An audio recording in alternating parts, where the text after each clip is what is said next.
What's up, everybody? Welcome back to another Legal Hands to the Face podcast. We got an exciting show today. I got my college quarterback, Jersey Joe, who's a big Giants fan. He's going to join us in a few minutes. When I did a video on our social media pages about how happy I was that the Giants overpaid for Daniel Jones, Joey said he wanted to come on the podcast to defend Daniel Jones because he's a big fan. He thinks it's a great signing, so we're going to let him come on. But before we do, let's get into some of the moves that have occurred for the Philadelphia Eagles since the last time we spoke.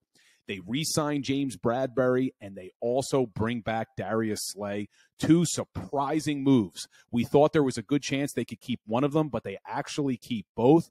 But maybe even more surprising, they let Chauncey Gardner Johnson walk, and he signs with the Detroit Lions for not a lot of money. He enters into a one-year, $6.5 million deal, potentially worth up to $8 million, but not a ton. The reports are that the Eagles did make an offer in free agency very, very early for 3 years. Chauncey Gardner Johnson misjudged the safety market. He turned it down. And when the safety market never materialized, he came back in hopes to renegotiate with the Eagles, but they had already moved on by re-signing Bradberry and Slay. So he goes to the Detroit Lions, and now the Eagles are losing both of their starting safeties, Marcus Epps and CJ GJ. But they do make a signing today, probably more of a roster depth move. They bring in Justin Evans.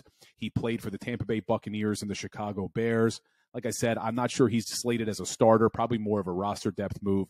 They also lost both starting linebackers in Kazir White and TJ Edwards. They make a move today, bringing in Nicholas Morrow from the Chicago Bears. He started all 17 games last season, so this is a guy that looks like he's durable. He did miss 2021 due to injury, but prior to that, he played in Oakland, and he was pretty good there, pretty solid linebacker, so I think he may be one of our starters along with Nakobe Dean. He's not as big as TJ Edwards or Kazir White, but he's faster. This is a guy who ran the 40 in 4.5, and I think that's going to be important when you look at what these offensives have in the NFC East, with the New York Giants bringing in a Darren Waller, with the Dallas Cowboys bringing in the wide receivers that they've brought in with Brandon Cooks and CeeDee Lamb. Your linebackers are going to have to be speedy. We'll see how he is against the run, but I like this move a lot. I think it's another low-risk, high-reward move by Howie Roseman. Guys, before we get into Jersey Joe, I just want to remind everybody, check us out on all your social media platforms. We update the podcast weekly, but we are doing multiple videos a day on Instagram, TikTok, Facebook, YouTube, and we're on Twitter. Check us out, Legal Hands to the Face. Give us a like, give us a follow, give us a share. It'll help us out. Also, give us a like or a follow and a review on the podcast itself. But let's get right into it. Let's bring Jersey Joe to the show to talk about the Giants. All right, we are back with special guest Jersey Joe, a New York Giants fan. He saw me make some comments about the deal that Daniel Jones got, and he wanted to come on to defend the Giants and their horrible decisions. What's up, Goose? What's up, Billy? How you doing? Yeah, I definitely need to defend my New York G-men here. All right, so before you get into it, let me just hear your honest assessment. So Daniel Jones, who wasn't good enough to get his fifth-year option taken by the Giants and Brian Daboll, they now offer him 4 years, $160 million. Are you legitimately going to sit here and say you're happy that they brought him back? I'm beyond happy they brought him back. Beyond. In my opinion, there might be 1 to 2 quarterbacks in the NFC that are better than him or on a better trajectory. Interesting. I was shocked that they didn't pick up the 5th-year option, but I think they had a plan and a reason why they didn't pick it up, and that was basically to put more pressure on him to perform. And I personally think he has had very, very little to work with, and you saw it come to fruition this year, him putting it together, still with a lack of weapons besides Saquon. And Saquon being healthy obviously helped him a ton. I'll give you that. The guy has not had a ton of weapons. And we saw as Eagles fans when they put weapons around Jalen Hurts. I mean, look at the season he had. Please tell me, though, when you're talking about 1 or 2 quarterbacks better than him in the NFC, you would put Jalen Hurts in that category. I put Jalen Hurts in that category today. Okay. Today. But long term, I mean, look, you can't, even as an Eagles hater that I am, I can't say Jalen Hurts didn't have an MVP worthy season this past year. He was awesome. So I'm giving you the fact that Daniel Jones didn't have any weapons. But last season, I did my research today. Last season, do you know him and Marcus Mariota had the same amount of passing touchdowns? They both had 15 touchdowns last year. Yeah, that's irrelevant stat. I mean, he's also throwing to practice squad receivers. Well, who does he have this year? Who's he going to have in 2023? I mean, I'm hoping that we still pick up. You know who I'm hoping we pick up? Yeah, you want I'm Odell the biggest back. Odell Beckham fan going. Yeah, you were mad when they got rid of him the first time. Oh, I burnt all my Giant stuff, if you remember. I do. So you're hoping they bring him back. I think the additions of Waller are going to open up things. I think Hodgins proved to be a worthy number 2 for a football team. I think adding Paris Campbell, Wan'Dale Robinson coming back from injury, I think he'll have more weapons and another year in the system where he's going to have more success. And whether he has touchdown passes or not, I'm concerned with wins. And he had a lot of them last year. Yeah, and he's going to have more this year. I will say the Paris Campbell move. I did a video on my Instagram page a couple of weeks before free agency started. That was a guy I wanted to see the Eagles get, Paris Campbell, because he had some injury plagues in Indianapolis, but I think he's a stud. I wanted to see the Eagles bring him in as their wide receiver 3, so I'm a little bit nervous that you picked him up. But Darren Waller, as good as that guy was 2 years ago in 19 and 20, I looked his stats up today too. In 2021, 11 games, 660 yards receiving. 2022, 9 games, 380 yards receiving. And he's going to be 31 when the season starts. That guy's not staying healthy. No, and I hope he does stay healthy. But we also just have Daniel Bellinger as well, who had a solid rookie year for a tight end. And I think Waller being added to the room will, A, help his growth, and B, when Waller is healthy, regardless of his past numbers, he's somebody that is a clear mismatch on the field. He's too big for D-backs to cover, and he's too fast for linebackers to cover. He reminds me a lot of a young Bill Colarulo from Yes. A young Bill Colarulo. Hopefully he doesn't drop any touchdown passes in the end zone. Let's not get into that one. But, yeah, for our viewers, Goose threw me an absolute bomb on the run, hit me right in the chest, and I freaking dropped it. I'll never live that one down. It happens, man. Never live that one down. Let me ask you, though, so what are the Giants going to do? Because you guys also lost your center, John Feliciano, and then I believe, was Nick Gates your starting guard? So I think actually only one of them, we had a little shuffle on the offensive line. So the offensive line, especially the interior, is where we need to kind of solidify some things. But I view the culture that Daboll brought in and Joe Shane here as this was the first Giants team since 2011, 2012 that was fun to watch. And not only that, they were playing balls out, right? They were giving high effort. I think Wink at the defensive coordinator did an awesome job. People flying around the ball. I love his style of defense. Yeah. Put the pressure on the quarterbacks, right? I don't think he had a great plan against the Eagles.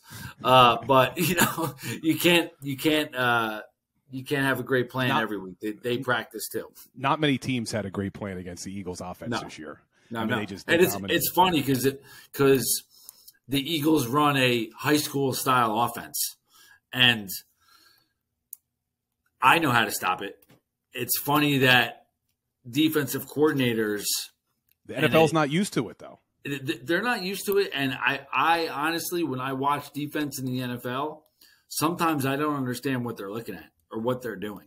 Like, defense is all about reading keys, and in the NFL, these guys maybe are so above athletically that they forgot basics about reading keys, about the tackle, about the reading 1 to 2 receivers, that they don't do that stuff, and they just rely on their talent. And everyone's talented. So if you're not reading your keys in certain aspects, especially against a team like the Eagles, you're going to get abused all day. And that's what happened to us in the playoffs against you guys, for sure. Yeah, the Eagles dominated all year. I mean, we lost some pieces, but I think they were able to. Our offense should be just as good. I mean, the only real piece there that we're losing on offense is our guard Isaac Sayamala. But we have a rookie who they drafted last year to replace Kelsey at center that's going to slide over. So I think our offense is going to be just as good. But we lost a ton of pieces on defense. But what do you think of that new linebacker you guys got from the Colts? I mean, we needed one, right? I think he's was 10th in the league in tackles this past year. He was top 15 or 20 the year before. The Colts not being a very good team, tackles, again, is like a stat like touchdowns. Does it mean everything, right? Was there more plays against them and he was tackling them 8 yards down the field? Yeah. I don't know too much about him, but we need an upgrade in linebacker. So I'm hoping, and I believe in Joe Shane that he's going to be a good fit, at least definitely an upgrade for us. I do think that you guys losing Miles Sanders is going to hurt more than you think. You guys, in my opinion, didn't rely on him in the Super Bowl, and it cost you at least momentum and possibly. I was a Miles Sanders fan. I was, but our offensive line on the Eagles is so damn good that I didn't think they should have paid that much money to bring him back. And I was looking at with Saquon Barkley being franchised. I mean, they're paying him $10 million this year. In 2022, he only averaged 4.4 yards a carry. Miles Sanders, who we just let walk, averaged 5 yards a carry. But Saquon Barkley, 954 career carries. I was doing my research. 954 career carries. He's only averaging 4.4 yards last year. I mean, I think you're going to start to see this guy decline, and you've invested $10 million in the position. The Eagles right now only have $5.2 million for 4 of our running backs. Yeah, I think it's more than just a position for Saquon, right? I don't think what the Giants built this year, if they let him or Danny Jones walk, it would have been a waste of a year. So we built a foundation this past year, and he is our leader, hands down, right? Both of those guys. Without them, taking them out changes the locker room, changes the culture. New York loves both of those guys, especially Barkley. And his carries, I think he's still going up. I mean, he had an amazing rookie year and sophomore year. Then he had the injury bug. And he's fought back. When was the last time you've seen a running back fight back from the injuries he had and has had a successful season like he just did? I mean, probably Adrian Peterson's probably the last one. Yeah, Adrian Peterson for sure. And he's a special breed. I think Saquon is a special breed. I know people go back and say we shouldn't have drafted him at number 2. And me personally, you can't base that on because he got hurt. He's a once-in-a-lifetime running back. There is not running backs like Barkley. There's not 3-down running backs. There's not running backs that can catch, can block, can do everything, and have the character that he has and leadership qualities he has. I'm happy they kept him, and I hope he crushes it and that we have to pay him. Yeah. No, I agree. The one thing is you talk about the culture that they're building in New York. I'm not going to lie, man. I love Brian Daboll. I think he's a great coach. Yeah. I love his energy. So that's the one thing that does concern me is I loved when the Giants kept hiring these damn coaches that you guys were hiring every year. But this was, I think you finally got it right. Well, let me ask you, I got 2 more questions for you. Daniel Jones, even though it's a 4-year, $160 million deal, it looks like if the Giants want to, they could get out of this deal after 2 years. Is your prediction that Daniel Jones is the long-term quarterback there, or do you think in 2 years you guys are moving on?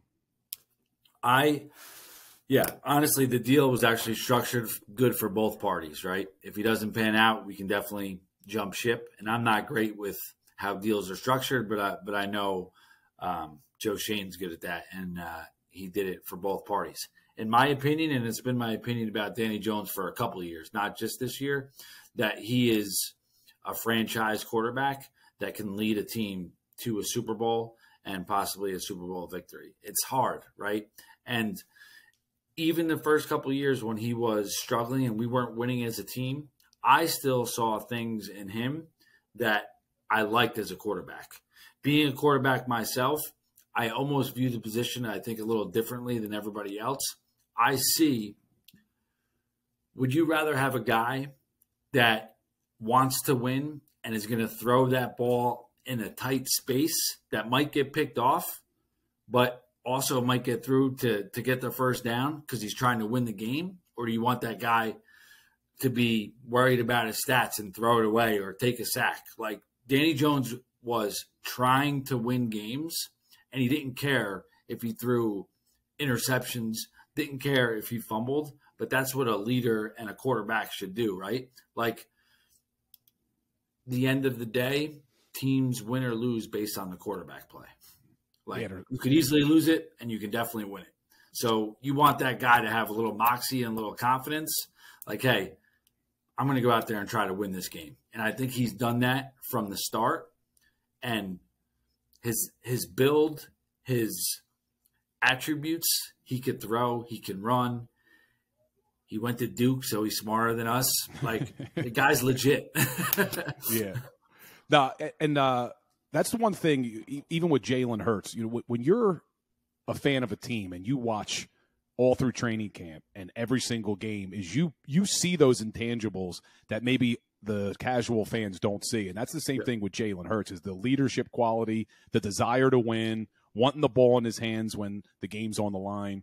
So if you're telling me that's what Daniel Jones is too, yeah, you're probably in good hands. The only thing is, for me, he's only averaged 13 passing touchdowns a year for the last 3 years. So yeah, but who's he throwing to? Like, in all honesty, I could go out there and be catching balls with Richie Grant. And what happened with Kenny Golladay, man? What happened with Kenny Golladay? I thought he was going to be a great pickup for you guys. What a bust! I mean, listen, it was Gettleman. I think he made the move he had to move. Right, we needed a receiver. He was the best one out there. Maybe he had a great year in Detroit. Yeah, and then this guy just comes and he just doesn't buy into the system. It's just a complete bust. They bench him early this year for not blocking, and he just never panned out.